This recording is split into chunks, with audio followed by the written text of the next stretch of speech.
spell it for us. Kathy Bruni. It's Kathybruni. All right, tell me what happened. What'd you see? We had just dropped off my son-in-law and my daughter. We were going to go to my mother-in-law's. We were heading eastbound, I think that is, or westbound. And the fire truck had just left the building. Couldn't get around anybody because nobody would move. We were right here in front of Beach Bums. We saw them. We pulled over. The truck, the white van, was coming this direction. They hit each other right here. The fire truck fell over. They bumped up through here, split apart, and the van hit the car that's sitting over in front of Beach Bums. So did the fire truck have its sirens and lights on? Full-heartedly. He had his siren on. He was laying on the horn because nobody would move out of the way. And this van, was it still moving, or did it? They were still moving. What happened? Were they driving towards the truck or away from it? What was that? What I saw was that they were driving towards each other because they met right here. I mean, you can tell by the streaks on the street. And so the van, did it go in the path in front of the truck? Yes, directly into the path of the truck. I don't know if they were both trying to avoid each other, but I know that fire truck was trying to avoid that van. And he pulled in as hard as he could, and the whole thing just started tilting over. And what were you thinking when you saw that? I guess the first thing I said was, "Oh my God, Chris, stop! We've got to go into aid." And what happened when you walked over to the scene to render aid? The first thing I did was that the firefighters had already gotten out of their vehicle because the glass was broken in the windshield. I jumped on the gray car and got to the gentleman who was in the white van and started talking to him because the first thing you're supposed to do is get them to focus on something to keep them from going into shock. So I got him to focus on his phone. And what condition was he in? Was he responsive? Was he talking back to you? He wasn't able to speak, but you could tell that he was coherent because he was understanding what I was saying and he was looking for his phone, but you could tell that he was very dazed. And was it an older gentleman or? I'd say somewhere between 30 and 45 maybe younger. And when he was transported, was he trapped in his vehicle for a while? For a little while. They didn't have to use the jaws of life or anything to get him out. We just couldn't get the doors open. I don't know if they used the jaws of life on the passenger door or not, because I was busy trying to keep him calm and keep him going. What did it look like his injuries were at that time? A lot of shattered glass to the face, probably a broken arm. He was able to move around in his truck, and I kept telling him, don't move a lot, because we don't know if you have a spinal injury, but he was coherent. What about the firefighters? They were able to walk away? Yeah, pretty much. One has a very nasty cut on his wrist, and the other one was going into shock real bad, and kind of walked off and passed out a little bit, and everybody was just rendering aid to everyone. And that must have been a quick response time for the EMS to get here. Actually, it was. They were actually on the way to an emergency. So there was a police officer already in this area, and as soon as it happened, the police officer was here.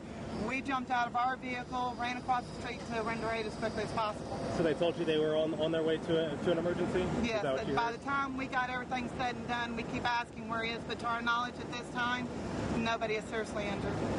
Gotcha. How does that make you feel after seeing all of this destruction? I just want to know why people don't pay attention. I mean, this is a fire truck.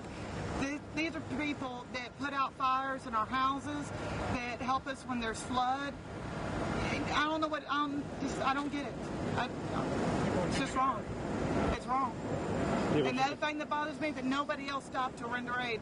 The traffic just kept going. My son and I were the only ones that jumped out of our vehicles except for another vehicle that pulled in. What did that, I mean, it's hard to jump around, but what did that collision sound like to you? It must have been like thunder. It was worse than thunder. I mean, it really was. My son's got a spaz gun, and it actually sounded like the spaz gun had just gone off. It was boom, and then boom. And I assume that was because they jumped this and then he hit that car. It was very loud. Anything else that you'd like to add? Chris, would you like to talk? I hope everybody's okay. And you know what? Fire department, you guys did a great job getting here quick. What's your name again? Kathy Bruni, Kathybruni. What? My son Chris. Chris, same last name? Yes. What's a good contact number for you? 832-704-1952, and he can give you his. Yeah. It's 832-421-0164. Hey, Chris, just while we have you, what was it like seeing all this happen? It's just so bad to watch people cut someone going to an not smart to do. And what was it like? I mean, I could see the destruction. I could see all the damage that happened here. What was it like in the aftermath of everything? That was crazy. It was like a monster truck show just went off down here. It was very hectic because everybody was running. And seeing your mom jump in like that? She should be a firefighter now.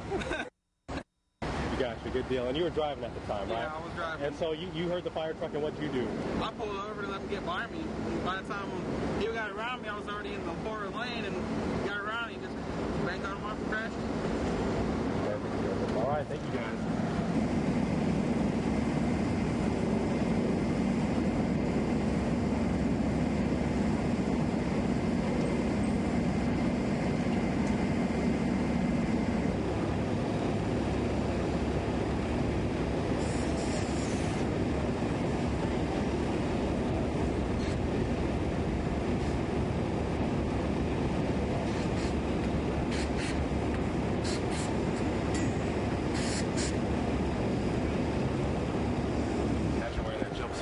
Oh, this is the lightweight stuff.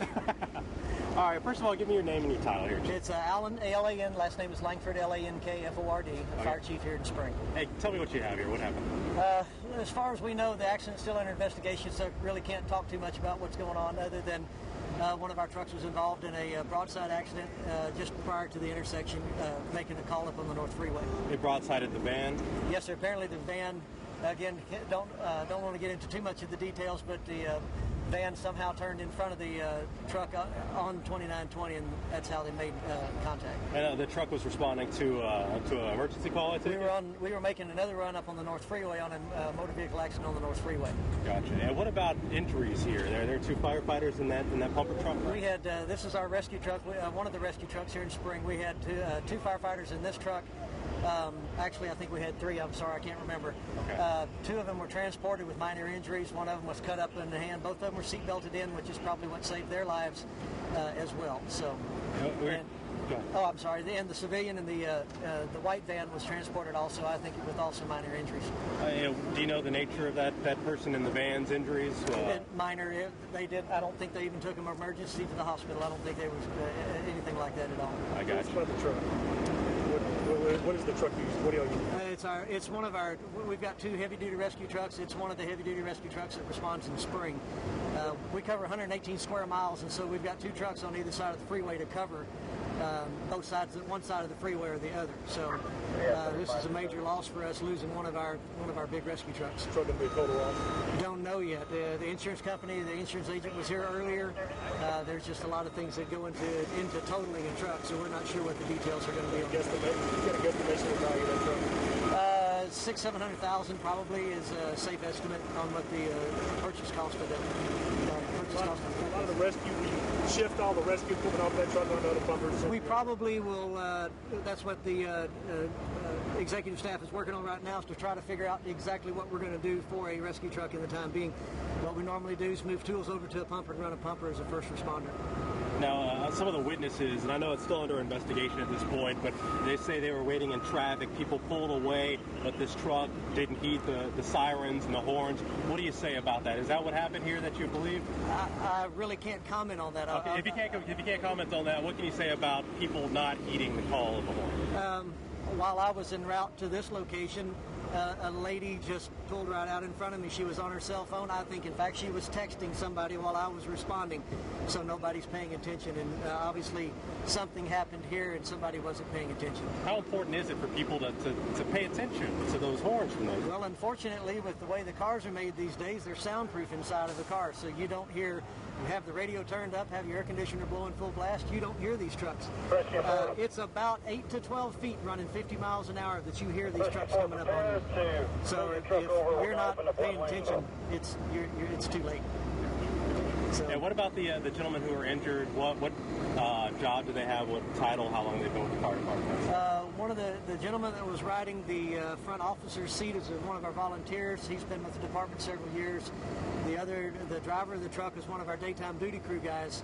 He's been with the duty crew for several years also. So both of them are veteran Fireman, the operator that was involved in the accident, he's one of our regular operators, so it's not like he was filling in he was in his assigned position for that truck. And the two who were injured, what are their names?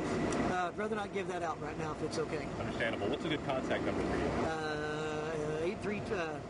Hang on, I gotta think for a minute. You never call yourself, right? No, 28. I'll give you the office number. It's probably the best way. Is 281-355-1266. And that's to the administrative office there. Name one more time. Your name? Alan, A-L-A-N, Langford, L-A-N-K-F-O-R-D. Position? Fire chief. Thank you, Chief. Thanks, guys.